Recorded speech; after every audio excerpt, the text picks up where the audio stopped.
Nous sommes une association qui, pour perdurer au devoir de mémoire, entretient des véhicules de l'époque du débarquement de Provence et de la libération de la Provence, au 15 août, du 15 août 1944. Alors nous avons créé, enfin c'est pas moi qui l'ai créé il y a très longtemps, puis c'est une des associations les plus anciennes, elle date de 1984. Elle s'est appelée d'abord l'Escadron de l'Histoire, ensuite elle est devenue Provence 44 en 1989. D'ailleurs, l'ancien président fondateur s'appelait Jean-Patrick André, qui était historien, donc c'était lui qui s'occupait d'avoir créé cette association.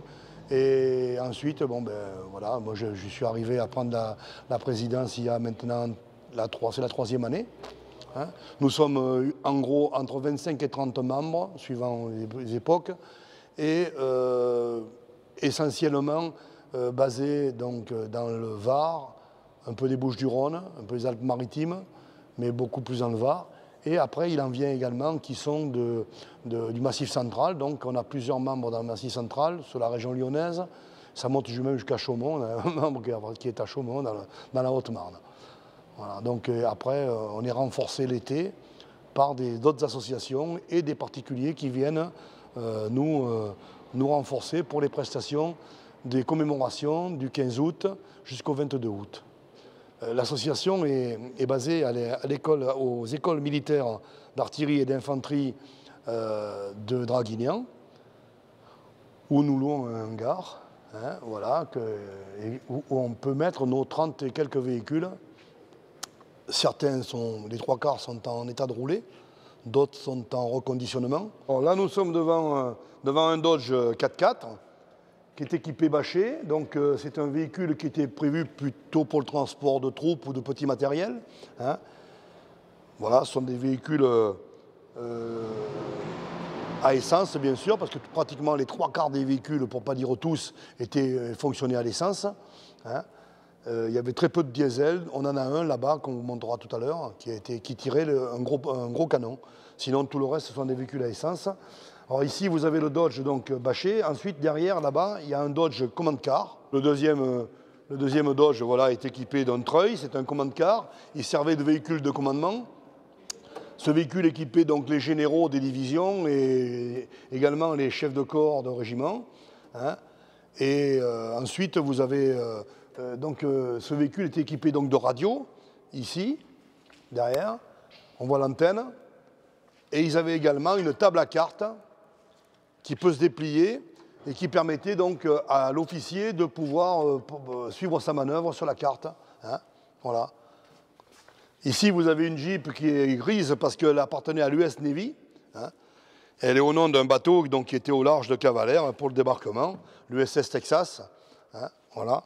Donc ils avaient les mêmes véhicules dans la marine américaine que dans l'armée de terre, sauf qu'ils avaient la couleur des bateaux sur les véhicules. Alors ici, je suis devant un AFTRAC semi-chenillé équipé ambulance, voilà, sanitaire. Donc c'est un véhicule qui est très malléable en tout terrain, qui possède des chenilles caoutchouc. Hein, ces chenilles sont beaucoup plus souples que des chenilles métalliques.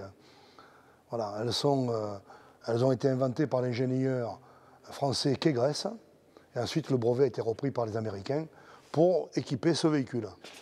Camion allemand, Opel Blitz, hein, couleur sable.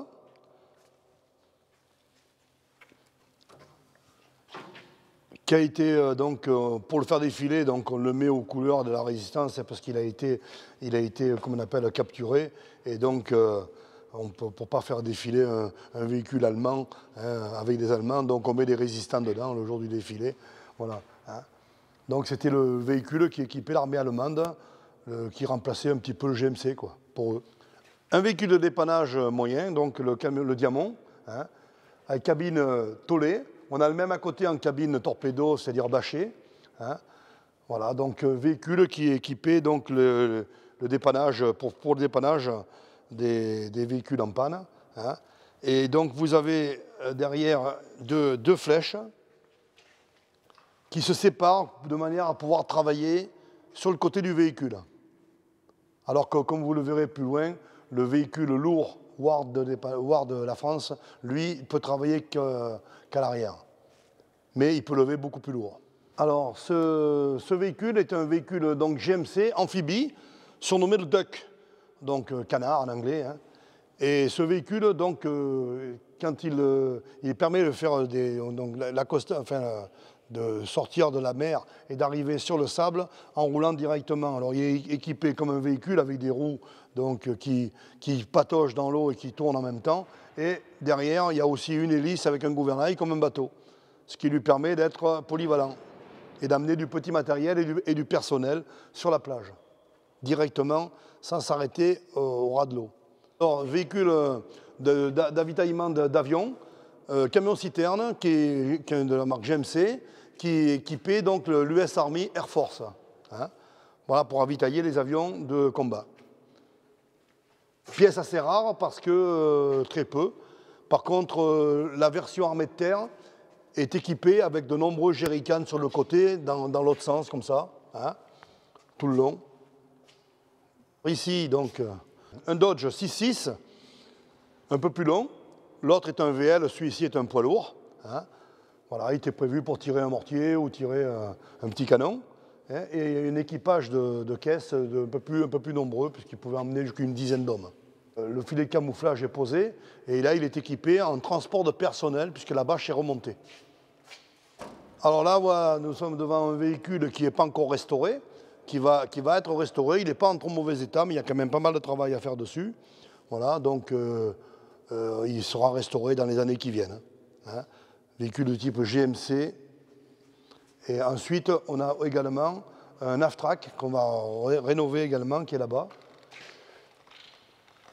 qui lui est en état beaucoup plus détérioré, mais qu'on va remettre en état également.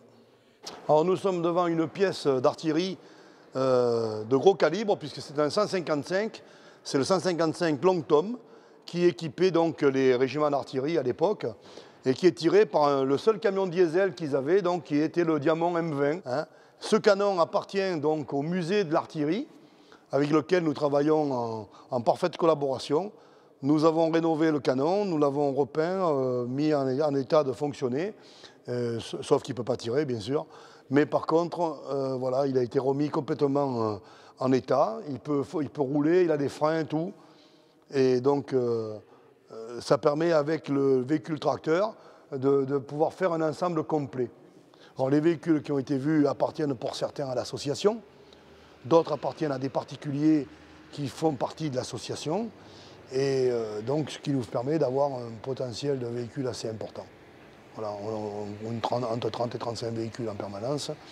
Et l'été, nous sommes renforcés par d'autres associations qui viennent d'un peu partout en France, et puis par des particuliers également, qui ont les mêmes buts que nous, et qui viennent participer aux commémorations avec leurs propres véhicules. Et lorsque nous défilons à Cavalère, nous avons entre 80 et 100 véhicules qui défilent.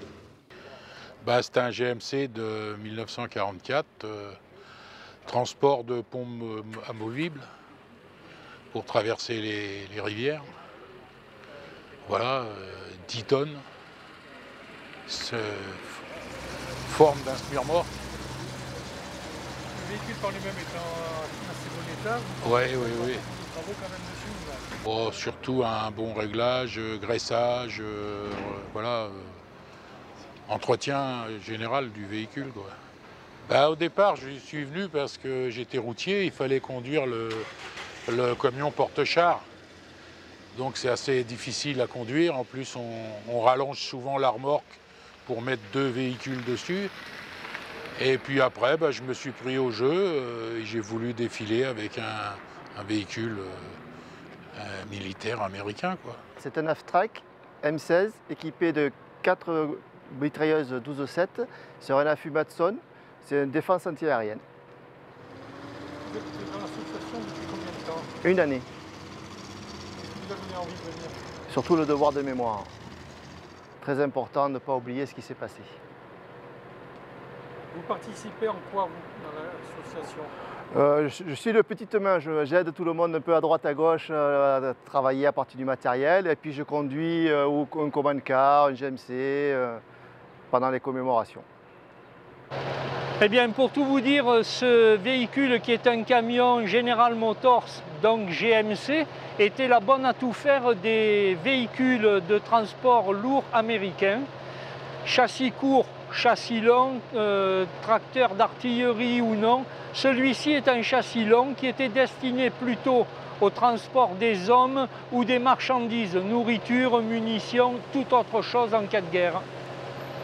Je suis dans l'association Provence 44 depuis une dizaine d'années à peu près, puisque c'est mon fils qui m'a embarqué dans cette galère, puis qui est parti finir ses études à Montpellier. Et je suis resté parce que la convivialité, les vieux véhicules, j'ai trouvé ce qu'il me fallait.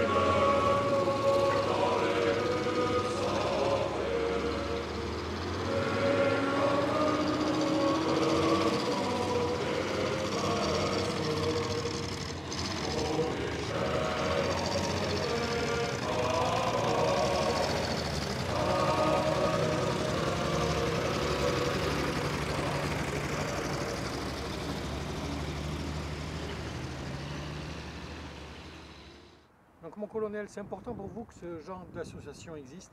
Ah oui, bah, tout particulièrement, puisque là on a typiquement quelque chose, on a un cas concret de collaboration dans le bon sens entre une association et une institution publique. Donc l'association Provence 44 est plutôt sur une présentation dynamique, avec une présence sur des actions de mémoire, le 8 mai un peu, mais beaucoup sur la période du 15 août au 1er septembre, en évoquant le débarquement de Provence, ce qui intervient très bien en complément d'un musée comme celui que je dirige, le musée de l'artillerie, qui a une présentation plus figée dans le cours de l'année. Et à la fin, comme nous avons le même but, qui est celui de témoigner pour la génération en cours de formation, tout particulièrement les jeunes, eh bien on va très bien ensemble.